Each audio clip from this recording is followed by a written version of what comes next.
우리는 계속해서 주일 성경에 나오는 위인들이 자기 인생의 근심과 문제와 환란이라는 감옥에 갇혔을 때 그들이 그 믿음의 열쇠를 가지고 어떻게 그 문을 열고 나왔는가를 지금 차례대로 묵상하고 있습니다. 오늘은 엘리사의 인생 가운데 감옥을 경험한 시간, 자기 인생의 그 근심과 문제와 위기라는 감옥을 극복하는 상황입니다.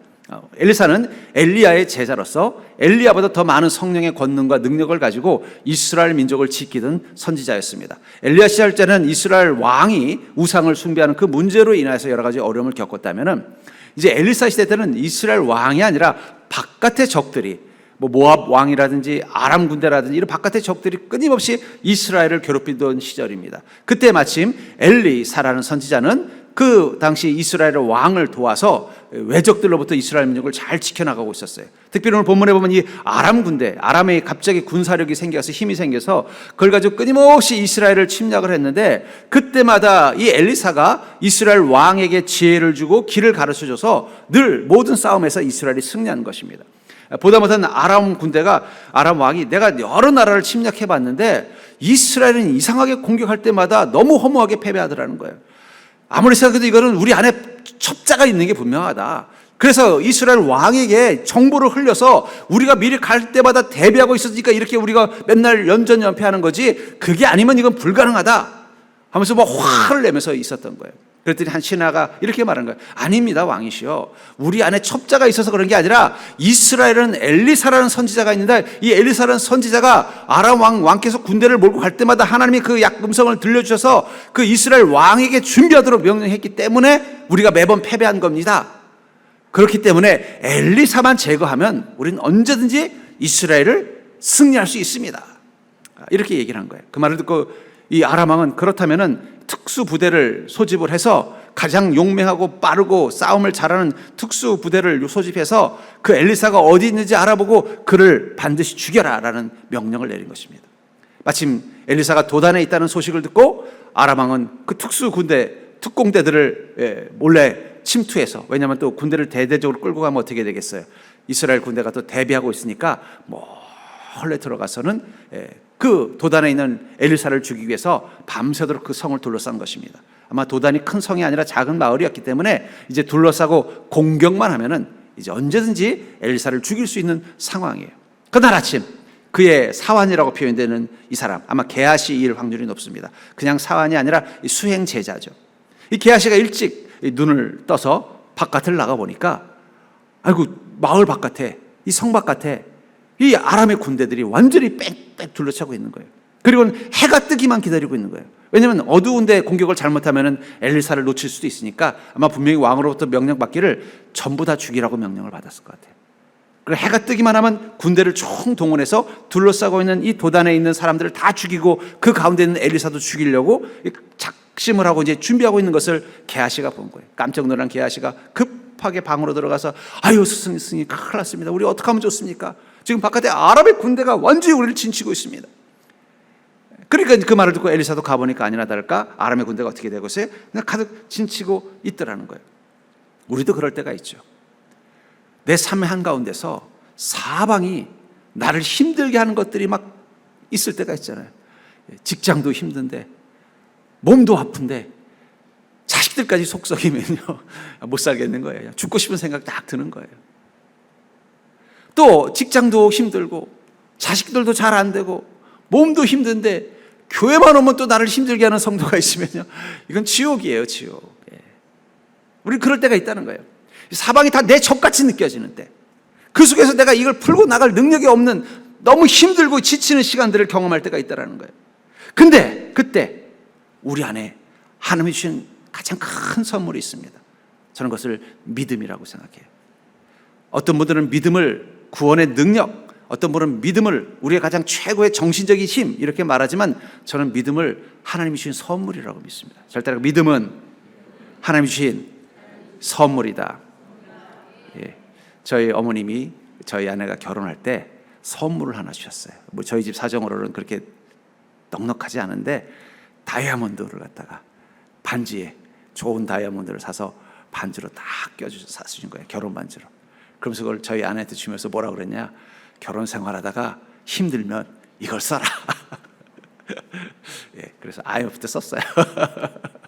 IMF 때 너무 힘들어가지고 저희 아내가 그 다이아몬드를 팔아가지고 썼습니다. 쓰고 큐빅을 꼈어요. 그래서 제가 그때 그랬어요. 내가 나중에 잘 되면 큐빅 저기 다이아몬드로 다시 바꿔줄게. 그런데 아직 못 바꿔줬습니다만, 그러니까 믿음은 선물이라는 거예요. 하나님 우리에게 믿음을 주셨던 뭐예요?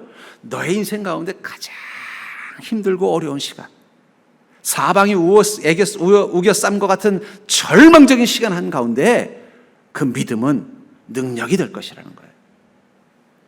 그런 의미에서 여러분들, 우리에게 있는 이 믿음은 그냥 믿음이 아닙니다. 우리가 그냥 우리 삶을 살만할 때, 넉넉할 때, 견딜만할 때 그 믿음은 그게 도대체 내게 무슨 의미가 있을까? 내가 믿고 산다는 게 무슨 의미가 있을까? 믿지 않아도 여전히 나는 살아갈 수 있는 능력이 있는 것 같고, 믿지 않아도 살만하다고 느껴지는 그 시간, 그러나 정말 내 삶 가운데 마치 이 엘리사가 이 아람의 군대에 의해서 우겨쌈을 당한 것 같은 이 위기의 상황, 이 힘든 상황 한가운데 있을 때 그 믿음은 능력이 되어 나타난다는 것입니다. 그렇다면 우리 주변 상황이 부정적인 것 뿐일 때 믿음의 사람인 그리스도인은 어떻게 믿음으로 반응할까요? 저는 이 사방의 아람의 군대로 둘러싸고 있는 이 절망적인 상황 한가운데서 오히려 그 상황을 믿음의 능력으로 극복할 뿐만 아니라 오히려 그 상황을 역전시켜낸 이 엘리사의 이 믿음을 통해서 우리에게도 그 동일한 믿음이 하나님의 능력이요 선물인 것을 여러분들이 깨닫는 자가 되기를 주의 이름으로 축복합니다.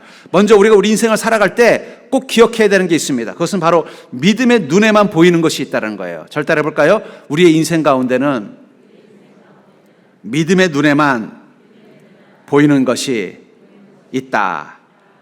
17절에 보니까 기도하여 이르되 여호와여 원하건대 그의 눈을 열어서 보게 하옵소서 하니 여호와께서 그 청년의 눈을 여심해 그가 보니 불말과 불병거가 산에 가득하여 엘리사를 둘러쌌더라. 처음에 이 청년 또는 사환, 게하시라고 불리는, 아마 게하시라고 추정이 됩니다만, 이 게하시가 밖에 나가 보니까 어떤 상황인 거예요?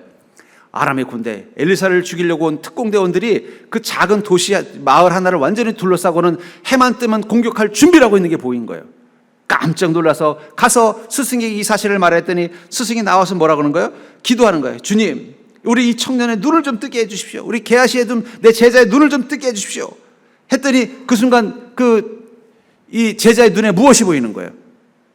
아람의 군대가 보이는 게 아니라 아람의 군대보다 더 많은 하나님의 군대가 완전히 산을 뒤덮고 있는 것을 보게 된 것입니다. 우리는 믿음의 여정 가운데서 때로는 무엇을 봅니까?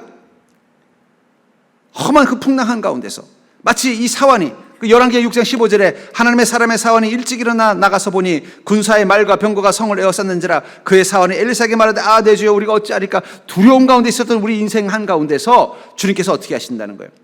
그 안에 믿음의 눈으로만 보이는 것을 볼 수 있도록 준비해 놓으신 게 있다라는 거예요.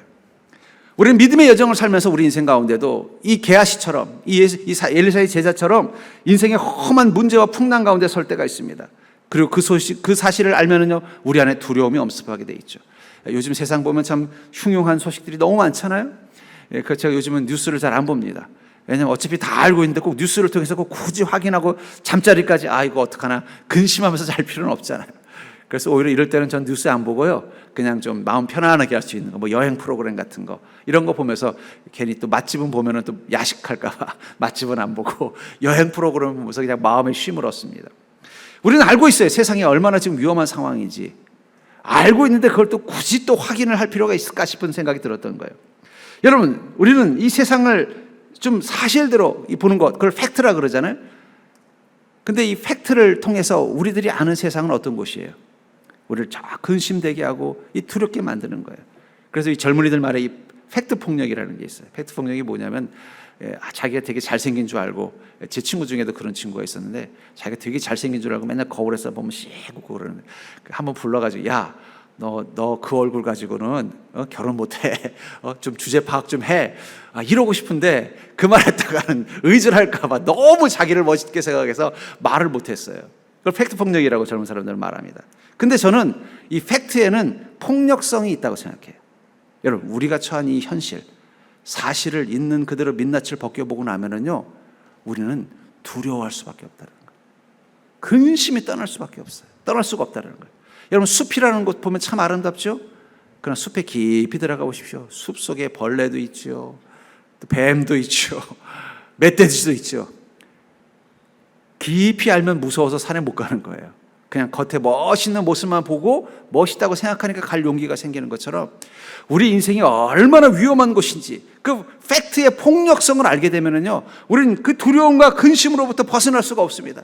그리고 자신감이 점점 떨어져요. 그러니까 이 청년 때는 막 인생에 대한 자신감이 얼마나 넘칩니까? 여러분 초등학생, 중학생들한테 꿈 물어보십시오. 다 엄청난 꿈을 꿔요. 청년 때는 얼마나 자신감이 넘쳐요. 그래서 점점 인생이 무엇인지를 알아가면 어떻게 돼요? 점점 욕심도 사라지고 꿈도 사라지고 자신감도 사라지고. 그건 우리가 늙어서 그런 게 아니라 우리가 뭘 봤기 때문이에요? 팩트를 봤기 때문이에요. 팩트의 폭력성을 본 거예요. 우리가 처한 세상은 천국이 아닙니다. 유토피아가 아닙니다. 험악한 세상이에요. 에덴의 동쪽이라는 거예요. 그걸 알게 되면 우리는 두려움과 또 자신감을 잃어버립니다. 그러나 중요한 건 그것만 우리 이 세상 가운데 있다면 우리는 정말 못 살 거예요. 근데 중요한 건 우리는 누구와 함께 있는 자입니까? 하나님과 함께 있는 자이기 때문에, 하나님과 함께 하기 때문에 우리는 그 팩트의 폭력성 앞에서 두려움과 또 근심 앞에 사로잡히는 게 아니라 믿음의 힘으로 일어설 수 있는 것입니다. 그걸 알기 때문에 엘리사는 자기의 제자를 향해 이렇게 하나님을 향해 기도하는 거예요. 제자를 위해서. 주님, 그의 눈을 열어주시옵소서. 결국은 이 게하시는 아침에 일어나서 뭘 본 거예요? 자기의 오늘의 현실을 본 거예요. 자기를 죽이려고 하는, 여기 엘리사와 함께 있는 자들을 다 죽이려고 이 아람의 왕이 보낸 그 군대라는 현실, 그것만 바라보면 두렵고 자신감을 잃어버릴 수밖에 없죠. 근데 그가 믿음의 눈을 뜨고 보니까 무엇이 보이는 거예요? 아람의 군대가 아니라 하나님의 군대가 보인 거예요. 어쩌면 이 게하시가 아침에 눈을 뜨자마자 이 아람의 군대를 보고 두려워했던 것은 어쩌면 그가 그전부터 그 마음 가운데 그런 근심을 가지고 있어서 그랬는지도 몰라요. 어쩌면 그런 생각이 들었을 것 같아요. 왜냐하면 이스라엘이 지금 이 아람의 끊임없는 집요한 공격 때문에 시달리고 있을 때 이 엘리사가 와서 그걸 다 막아주는 거예요. 그때마다 이 함께 있었던 제자인 게하시는 마음속에 이런 생각을 했을 것 같아요. 아이고, 우리 스승님이 참 위대한 일하고 대단한 일 하는 건 좋은데 이러다가 아람 왕한테 밑보이면 어떡하지? 걱정도 했을 것 같아요. 저러다가 만약에 아람의 군대가 승리하면은 어떻게 되는 거예요? 자기 스승은 가장 큰 역적이 되고 가장 큰 주적이 되니까 반드시 제거하려고 할 거라는 거예요. 아마 그런 마음을 가지고 있었을 거예요. 그래서 속으로도 그랬을 거예요. 아유, 우리 선지자님이 그런 좋은 또 정보 또 하나님의 계획을 이 왕에게 알려주더라도 좀 몰래 살짝 알려주지, 그걸 다 또 자세히 알려주고 또 이 왕은 또 신나가지고 아이고, 우리 엘리사 선생님 때문에 우리가 이번 전쟁에도 승리했습니다 하고 사람들 앞에서 막 광고를 하고 다니니까 옆에 있는 게하시는 마음속으로 근심이 됐을 거예요. 이러다가 정말 아람 왕이 저 엘리사를 없애야만, 그래야만 전쟁에서 이길 수 있겠다 생각해서 우리 스승을 죽이고 그 스승을 죽이면서 나까지 피해를 보면 어쩌지 하는 근심이 그 마음 가운데 있었을 거예요. 그러다가 드디어 아침에 뭘 본 거예요? 아람의 군대를 보니까 올 게 왔구나. 공포에 빠진 겁니다. 여러분, 처음부터 공포에 빠지는 사람은 없어요. 마음속에 일어나지도 않은 미래의 일에 대한 근심이 마음속에 쌓이는 거예요. 이러다 잘못되면 어떡하지? 저 문제 때문에 큰일이 터지면 어떡하지? 이런 상황 가운데서 더 위험한 일이 생기면 어떡하지? 이 마음속에, 내 마음속에 잠깐씩이지만 자꾸 근심으로 걱정으로 스쳐 지나가는 거예요. 그러다 갑자기 내가 걱정한 현상이 눈앞에 보이기 시작하면요, 마치 어두운 안개 속에서 보이는 그 물 위에 있는 안개에 보이는 그 존재가 마치 유령처럼 보였던 그 물 위에, 배 위에 있었던 베드로와 제자들처럼 우리도 모르게 아이고, 드디어 올 게 왔구나, 이 공포심이 느끼는 거예요. 아마 이 게하시가 그 아람의 군대를 보고 공포에 빠진 이유는 그의 마음속에 이미 그런 일에 대한 두려움을 가지고 있었던 것입니다. 근심과 걱정을 가지고 있었을 것 같아요. 그러다가 막 그 일이 터지니까는 순간 공포에 빠진 거예요. 근데 그때 믿음의 눈을 뜨고 나니까 어떻게 돼요? 두려움이 사라지는 것입니다. 만약에 이 제자가 처음부터 그 믿음의 눈을 뜨고 사는 인생이었다면 어떻게 됐을까요? 그 두려움이 있었을까요? 시편 3편 5절부터 7절에 보니까 내가 누워 자고 깨었으니 여호와께서 나를 붙드심이로다. 천만원이 나를 에워싸 진친다 하여도 나는 두려워하지 아니하리이다. 여기 한 그리스도인이 뭐라고 말하고 있어요? 나는 누워 자고 깨어난다는 거예요. 왜냐하면 나는 믿음의 눈을 뜨고 내 인생을 바라보니까 하나님이 늘 불말과 불병거로 나를 지키고 계시는 게 느껴진다는 거예요. 어젯밤도 나를 두얼싸 수많은 적들이 나를 괴롭히려고 하고 있지만 분명히 이 밤 내가 잠들 동안 하나님은 나를 지키시고 붙드실 거라는 믿음이 있었다는 거예요. 그래서 깨어나 보니까 여전히 하나님께서 나를 붙들고 계시는구나. 천만인이 나를 에워싸 진친다고 해도 나는 두렵지 않습니다. 그게 바로 믿음의 눈을 뜨고 사는 인생이라는 거예요. 게하시의 눈에는 문제만 보였습니다. 나를 두렵게 하는 그 천만인만 보였다는 거예요. 근데 엘리사의 눈에는요, 문제만 보인 게 아니라 문제 앞에 계신 하나님의 능력이 보인 거예요. 그러니까 두렵지 않은 거예요. 여러분, 그리스도인이 믿음으로 사는 게 왜 중요하냐? 믿음의 눈을 뜨고 우리 인생을 바라보면요, 팩트만 보이는 게 아니라 그 팩트 너머에 보이지 않는 하나님의 그 놀라운 은혜와 삶이 내 삶 가운데 나를 지키고 보호하고 있다는 것을 보는 눈이 있기 때문이라는 거예요.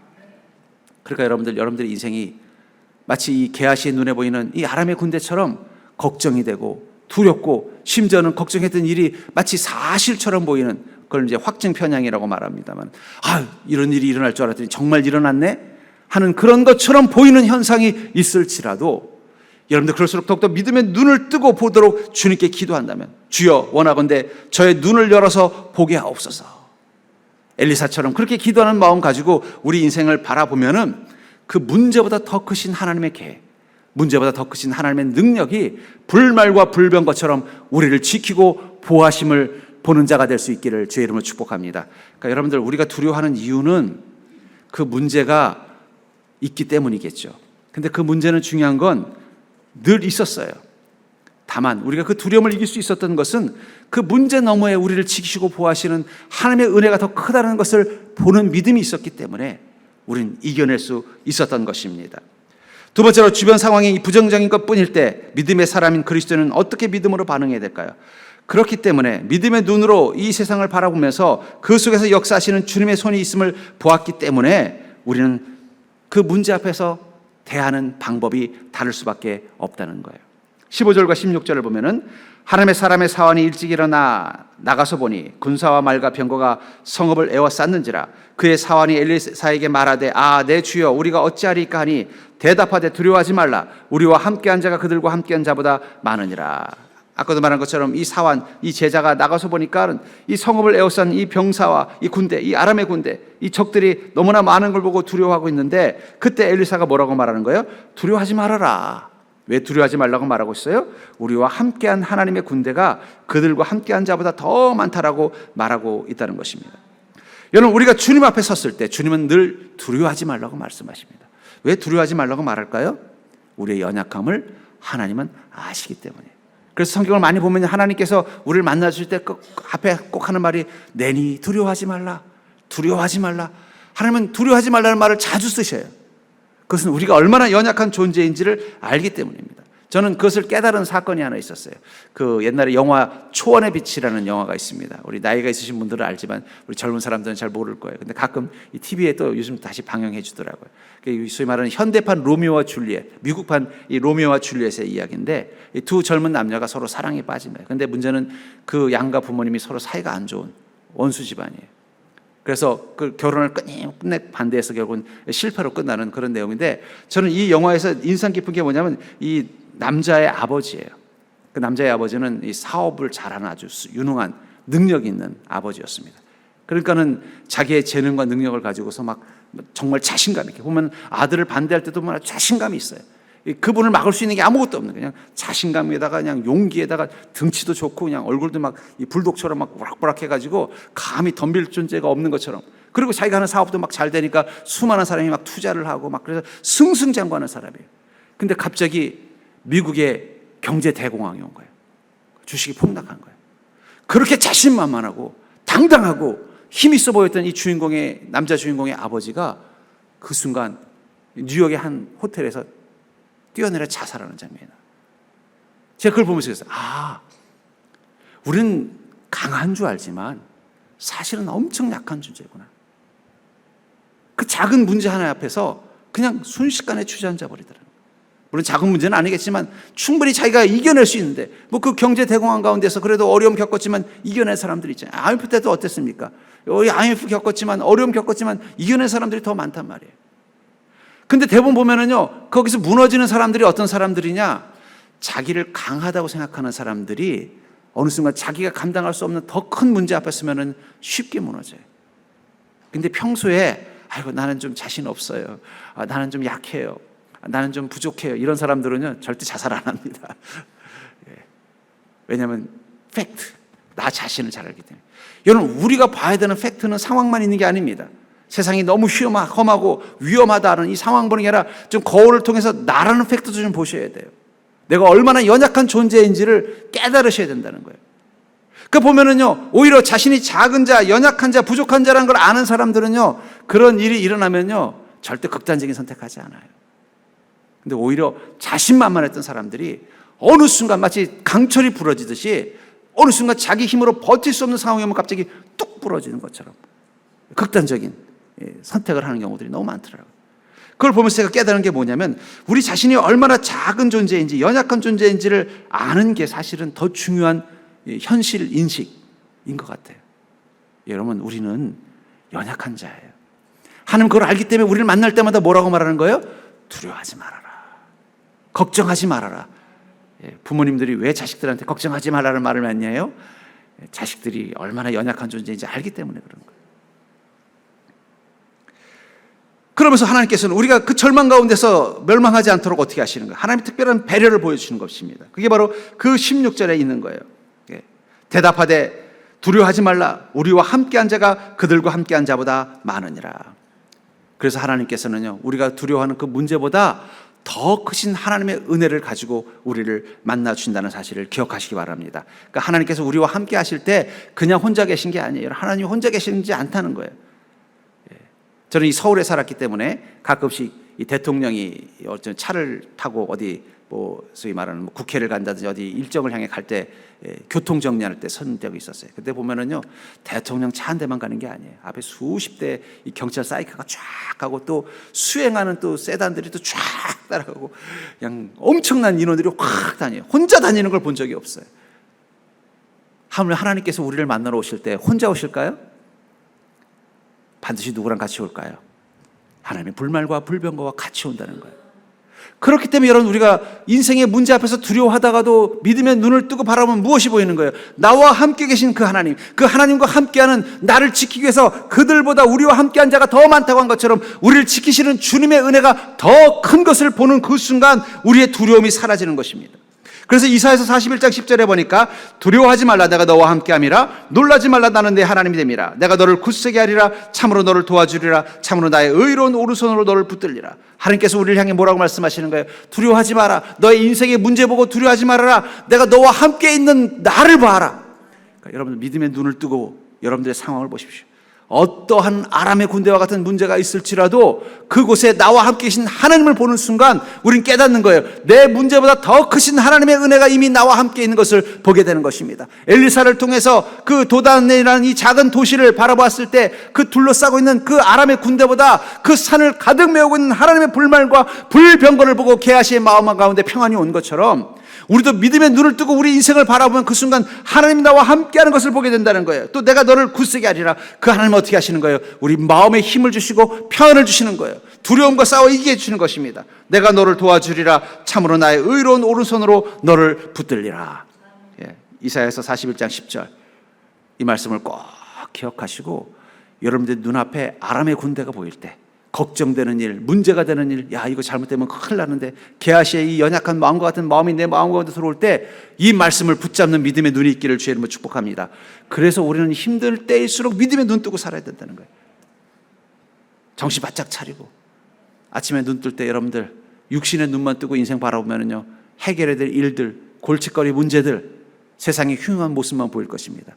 그러나 믿음의 눈을 같이 번쩍 뜨고 나가면은요 하나님의 불병거가 보이는 거예요. 하나님의 은혜가 보이는 거예요. 하나님의 해결하시는 방법이 보이는 거예요. 하나님의 능력이 보이는 것입니다. 어차피 같은 인생의 길을 살다면 뭘 보면서 살아야 되겠어요? 내 인생의 문제, 내 인생의 근심거리, 내 인생의 고통이 아니라 내 인생 가운데 함께 계신 하나님, 그 하나님의 은혜를 보면서 간다면 오늘 하루도 여러분들 얼마나 설레겠어요.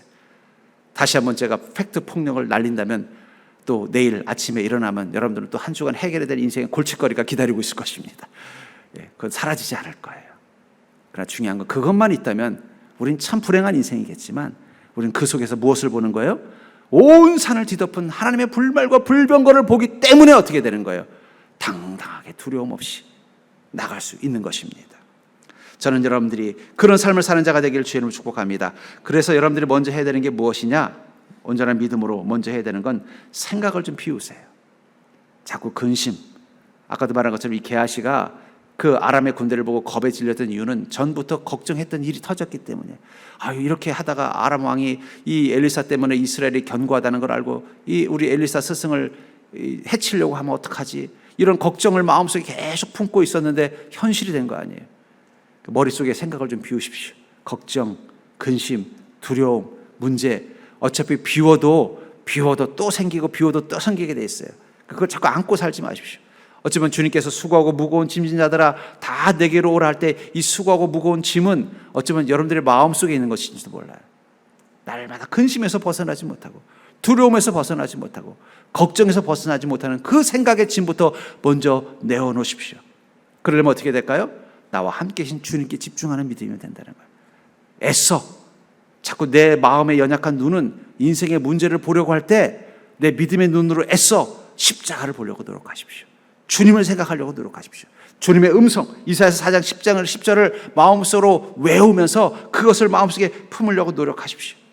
그러면 여러분들은 그 속에서 하나님 나와 함께 계심을 깨닫고 그 마음에 평안이 임할 줄 믿습니다. 그렇기 때문에 우리가 험한 시간 속에서 주님의 손을 본다면 우리는 어떤 삶을 살게 될까요? 인생의 험한 시간 그 속에서 나와 함께 계신 주님의 그 손을 본다면 우리는 어떤 인생을 살게 되겠냐는 거예요. 18절과 19절을 보시면 아람 사람이 엘리사에게 내려오매 엘리사가 여호와께 기도하여 이르되 원하건대 저 무리의 눈을 어둡게 하옵소서 하매 엘리사의 말대로 그들의 눈을 어둡게 하신지라. 엘리사가 그들에게 이르되 이는 그 길이 아니요 이는 그 성읍도 아니니 나를 따라오라. 내가 너희를 인도하여 너희가 찾는 사람에게로 나아가리라 하고 그들을 인도하여 사마리아에 이르니라. 엘리사가 두 번째로 뭘 기도했어요? 주님, 저 아람의 군대들의 눈을 어둡게 해주십시오. 그러니까 뭘 어둡게 한다는, 앞을 못 보게 한다는 게 아니라 엘리사를 못 알아보게 하는 것입니다. 그랬으면은 그 다음엔 여러분들 같으면 어떻게 하겠어요? 자, 지금 어둡게 했으니까 우리 몰래 빠져나가자. 뭐 이렇게 하는 게 가장 안전하고 탁월한 선택 아니겠어요? 뭐 엘리사가 이 조그만 성에서 뭐 누가 엘리사 편이 돼서 싸워주겠습니까? 그렇다면 자기하고 이 제자하고 둘이서 몰래 빠져나가는 게 최선이잖아요. 근데 엘리사는 어떻게 했어요? 가서는 누구 찾아오셨습니까? 그러는 거예요. 그랬더니 아람의 군대가 어떻게 돼요? 하나님이 눈을 어둡게 했으니까 여기 엘리사라는 사람 있냐? 그러니까는 엘리사가 뭐라는가? 그 사람 지금 여긴 없고 제가 어디 있는지 아는데 저랑 같이 가시겠어요? 아마 게하시도 따라가면 속으로 걱정했어요. 그러다가 저 사람들이 엘리사를 알아보면 어떡하지? 걱정하면서 따라갔을 것 같아요. 그렇지 않아요? 여러분들이 엘리사라면 어떻게 했겠어요? 주님, 저들의 눈을 가려서 저를 못 알아보게 해주십시오. 그리고는 게하시 빨리 짐 싸라 하고 나귀 타고서 빨리 사마리아 성으로 도망갔을 거예요. 근데 어떻게 했다는 거예요? 누구 찾으러 오셨습니까? 가서 그러는 거예요. 그리고는 어디로? 사마리아 성. 그 이스라엘, 북이스라엘의 군대가 주둔하고 있는 그 가장 중앙으로 데리고 가는 거예요. 저는 그걸 보면서 깨달은 게 있습니다. 뭐냐면 우리의 믿음이 배짱이 될 때가 있다는 거예요. 내 믿음이 배짱이 될 때가 있다는 거예요. 내가 믿음이 있기 때문에 그게 내 마음의 배포와 배짱이 되는 시간을 경험한다는 거예요. 특별히 험한 시간 속에서 그 믿음의 힘이 나로 하여금 지금 상황은요 빨리 도망가는 게 정답인데, 빨리 숨는 게 정답인데, 이 위험한 상황에서부터 피하는 게 정답인데 오히려 그 문제를 향해 다가가도록 만들어주는 힘이 될 때를 경험한다는 거예요. 아마 게하시는 옆에서 가슴이 조막 콩닥콩닥 뛰었을 거예요. 아니 스승님 왜 이러시나, 그냥 모른 척하고 나는 엘리사 아닙니다, 어차피 가려졌으니까 하고 빨리 도망가시든지, 아니면 하나님의 군대가 이 아람 군대를 치도록 하고 자기는 숨어 있어야 되지, 왜 당당하게 가가지고 누구 찾으러 왔어요? 엘리사요? 내가 그분 어디 있는지 아는데 나랑 함께 갑시다. 가면서도 마음속으로 얼마나 조마조마했겠냐는 거예요. 이러다가 이 사람들이 너 엘리사 아니야? 그러면 큰일이 일어나는 거잖아요. 그 배포가 어디서 나왔어요? 믿음이 주는 배포가 있다는 거예요. 보통 우리는 믿음을 가질 때, 주님께 우리 힘든 상황 가운데 믿음을 가질 때 어떤 믿음을 가져요? 주님께서 나를 보호해 주실 거야. 보호를 구하는 믿음을 가질 때가 대부분이에요. 하나님 이 환난 속에서 나를 지켜주실 거야. 이 문제 가운데서 나를 지켜주실 거야. 이 어려움 가운데 주님께서 답을 주실 거야. 내가 해결해야 될 이 상황 가운데서 하나님이 능력이 되어주실 거야. 보호를 구하는 믿음이 있는데, 그 믿음이 이 문제 앞에서 더 성장하는 포인트를 경험하는 게 이게 뭐예요? 도전할 힘을 구하는 믿음이 있다는 거. 도전할 힘. 주님, 제가 저 적으로부터 해함을 당하지 않도록 도와주시옵소서가 아니라 제가 저 적들을 다스리는 자가 되게 해주시옵소서. 내 인생의 문제로부터 고난을 당하지 않는 인생이 아니라 이 문제를 축복으로 바꿀 수 있는 믿음을 가진 자가 되게 주옵소서라고 기도할 때가 있다는 거예요. 마태복음 14장 27절부터 28절에 보면은 이 베드로가 예수님이 함께하지 않은 상황 가운데서 갈릴리 호수를 지나가다가 큰 풍랑을 만납니다. 한 번도 상상해보지 못한 엄청난 바람 앞에서 이 제자들은 다 겁에 질렸어요. 이 어부인 베드로마저도 겁에 질릴 정도면 얼마나 큰 풍랑이겠습니까? 아니나 거기다 덮친 데 덮친 격으로 저 풍랑 위에 하얗게 어릿어릿한 형상이 보이는데 보니까 이거 죽음의 사자 같은 거예요. 그 순간 공포에 사로잡혔어요. 야, 드디어 우리 죽는구나. 예수님도 없는데 이런 풍랑을 만났으니 난 죽겠구나. 여러분들, 예수님은 우리 곁을 한 번도 떠나신 적이 없다는 사실을 기억하시기 바랍니다. 여러분들이 못 믿을까 봐 어떻게 하신 거예요? 아예 영으로 들어와 계신 거예요. 육체로 계시면은 또 우리가 딴짓하느라고 마치 어린아이가 시장에서 엄마 잃어버렸지 예수님 잃어버릴까 봐 아재의 영으로 우리 가운데 계신 거예요. 베드로는 지금 예수님이 없는 상황에서 풍랑을 만나니까 우린 죽었겠다 생각했는데 아니라 다를까 죽음의 유령이 오니까 겁에 질렸는데 알고 보니까 그게 누구예요? 예수님인 거예요. 예수님을 보고 나자 갑자기 그의 마음 가운데 믿음의 힘이 생긴 거예요. 그래서 뭐라고 고백합니까? 베드로가 대답하여 이르되 주여 만일 주님이시거든 나를 명하사 물 위로 오라 하소서. 여러분들, 우리 인생에 어려움을 겪잖아요. 그 공포를 경험하고 나면은요 절대 물 위로 걷게 해달라고 얘기하지 못해요. 조금 전에 베드로가 그 배 안에서 얼마나 두려운 가운데 사로잡혀 있었어요. 그 물 때문에 무서워서. 근데 갑자기 물 위를 걸어라 하소서 할 수 있냐는 거예요. 우리 세월호 때 우리나라 전 국민들이 얼마나 이 낙심하고 이 걱정이 됐습니까? 예, 그때 우리나라 해운업이 다 망했대요. 사람들이 무서워서 배를 안 탄다는 거예요. 야, 저렇게 큰 배도 저렇게 순식간에 침몰해버리는데 그 유람선 사업도 다 망했대요. 아무도 배를 안 타려고 그러더라고요. 두려움이 생기면요 비슷한 일을 안 하려고 하는 거예요. 하물며 지금 조금 직전에 이 배가 파선해서 물에 빠져 죽을 뻔한 이 힘들고 위험한 상황을 지금 베드로가 겪었어요. 근데 그때 굳이 꼭 그렇게 하지 않아도 되는데 예수님 빨리 오십시오. 너희들 무서워서 죽는 줄 알았어요. 얼른 오세요 주님. 이렇게만 해도 되는데 뭐라고 말하는 거예요? 주님이시라면 나로 명하사 물 위를 걸으라 하소서. 보호를 구하는 믿음이 아니라 도전할 힘을 구하는 믿음. 내가 더 이상 이 풍랑 때문에 두려워하지 않는 믿음 갖게 해달라고 요청하더라는 거예요. 오히려 그 풍랑을 다스릴 믿음 갖게 해달라고 요청하더라는 거예요. 출애굽기 14장 15절부터 16절에 보면은요, 이스라엘 민족이 광야에서 나와서 애굽에서 나와서 광야로 나가려는 그 지점에서 홍해를 만납니다. 그럼 이 홍해를 어떻게 건널까 고민하고 있는데 뒤에서 애굽의 군대가 쳐들어오는 거예요. 다들 공포에 질렸어요. 그때 모세가 하나님께 기도하자 하나님께서 모세에게 뭐라고 말씀하십니까? 너는 어찌하여 내게 부르짖느냐? 이스라엘 자손에게 명령하여 앞으로 나아가게 해라. 나아갈 수 있는 믿음. 근데 문제는 뭐예요? 그 앞은 어떤 상황이에요? 그냥 홍해예요. 배도 없는 홍해, 다리도 없는 홍해, 헤엄쳐서 갈 수 있기에는 너무나 길고 큰 홍해. 거길 그냥 나아가라고 명령하더라는 거예요. 그리고 뭐라고 말합니까? 지팡이를 들고 손을 바다 위로 내밀어 그것이 갈라지게 해라. 도전할 수 있는 힘을 구하는 믿음이 있다는 거예요. 그 순간 모세도 어떻게 돼요? 하나님 나를 지켜주세요가 아니라 저 홍해를 가를 수 있는 능력으로 이 문제를 헤치고 나갈 수 있는 힘을 주시옵소서. 기도하고는 그 지팡이를 내밀자 홍해가 갈라졌다는 거예요.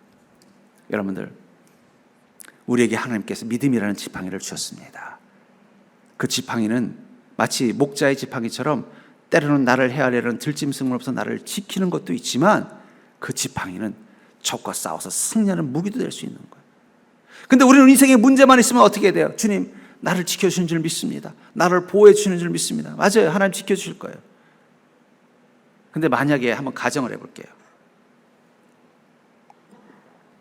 결국은 이 엘리사의 말을 따라서 이 아람의 이 특공대들은 사마리아 중간까지 갑니다. 그리고 눈을 떠보니까 어디에 와 있어요? 이스라엘 군대가 주둔하고 있는 그 주둔지 한가운데 딱 서 있는 거예요. 깜짝 놀란 거죠. 자기가 어떻게 된 건지. 그리고 마침 거기 이스라엘 왕이 와가지고는 이 엘리사에게 하는 거예요. 아이고, 이번에도 엘리사 선지자님 큰 건 한 건 하셨군요. 어떻게 할까요? 저들을 다 죽여버릴까요? 그랬더니 엘리사가 빙긋 웃으면서 그렇게 하실 필요 없습니다.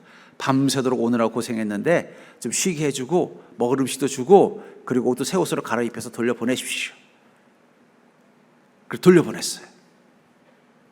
돌려보내자 이 사실을 들은 아람의 왕은 겁을 먹고 다시는 엘리사를 죽이려고 자객을 보내지 않습니다. 만약에 그냥 하나님 나 좀 지켜주세요 하는 믿음으로 만약에 이 도단에 있을 때 이 아람의 군대가 하나님의 군대에 의해서 다 멸망을 당했다면, 다 죽었다면 어떻게 됐을까요? 아람 왕은 포기했을까요?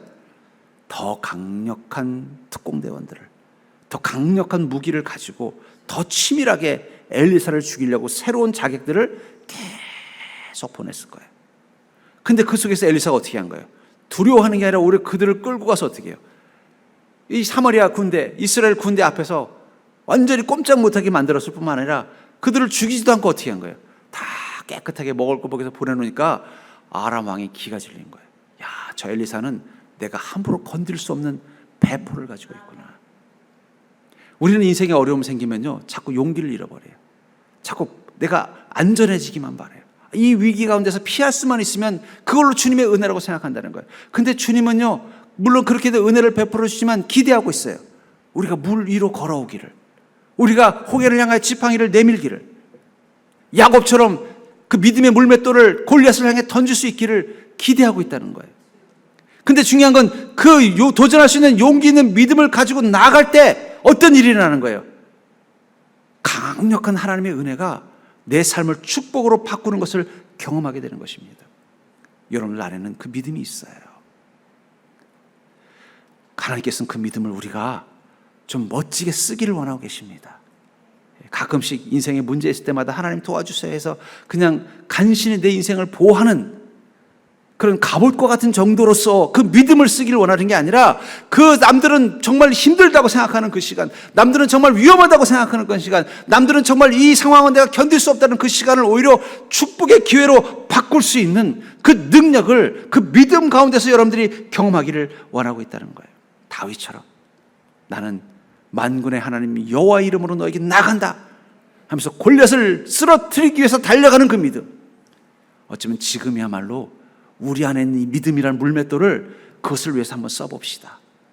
그냥 지나다니는 늑대들이 괴롭히지 못하도록 혼내는 정도의 그게 아니라 내 인생의 골리앗을 쓰러뜨릴 수 있는 능력이 이 믿음 가운데 있다는 그 믿음의 확신을 가지고 한번 그런 믿음으로 한번 나아가보자라는 거예요.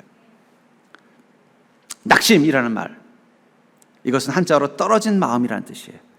저는 마음이 떨어지면 어떤 모습일까 생각해 보니까 그걸 표현하는 가장 적절한 단어가 있더라고요. 옥덜매. 옥상에서 떨어진 메주를 한번 상상해 보십시오.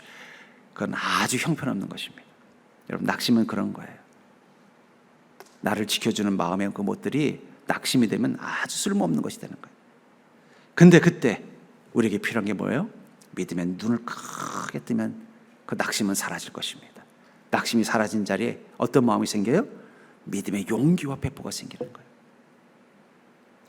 무엇보다도 내가 믿음의 눈을 크게 뜨고 보니까 내 인생의 문제보다 더 많은 하나님의 능력이 나를 지키고 있는 것을 보게 될 것입니다. 그럼 우리는 당당할 수 있다는 거예요. 여러분, 세상 사람들은 지금 다 겁먹고 있어요. 두려움이 마음속에 개아시처럼 있는 거예요. 이러다 뭐 하나 좀 마치 아람 군대가 보이는 것처럼, 혹은 그 물 위로 흐릿한 안개 속에 어떤 형상이 죽음의 사자처럼 보이는 것처럼 인생의 문제로 보이면 그 순간 패닉이 올지도 몰라요. 아이고, 드디어 터질 일이 터졌구나. 근데 이런 때일수록 우리는 믿음의 눈을 뜨고 엘리사처럼 하나님의 불말과 불병거를 보는 믿음의 눈을 뜨고 살아야 될 때입니다. 그리고 그 믿음은 우리에게 어떻게 해요? 그냥 주님의 은혜로 내가 보호받는 것이 아니라 주님의 능력으로 이 상황을 바꿀 수 있는 기회를 얻었다라는 그런 마음을 가지고 우리 인생의 문제를 해결할 뿐만 아니라 축복으로 바꿀 수 있는 기회로 만들 수 있는 믿음의 기회일 수도 있다는 거예요. 전 여러분들이 그런 믿음의 힘을 가지고 당당하게 여러분들의 상황을 다스릴 수 있는 자가 될 수 있기를 주의 이름으로 간절히 축원합니다.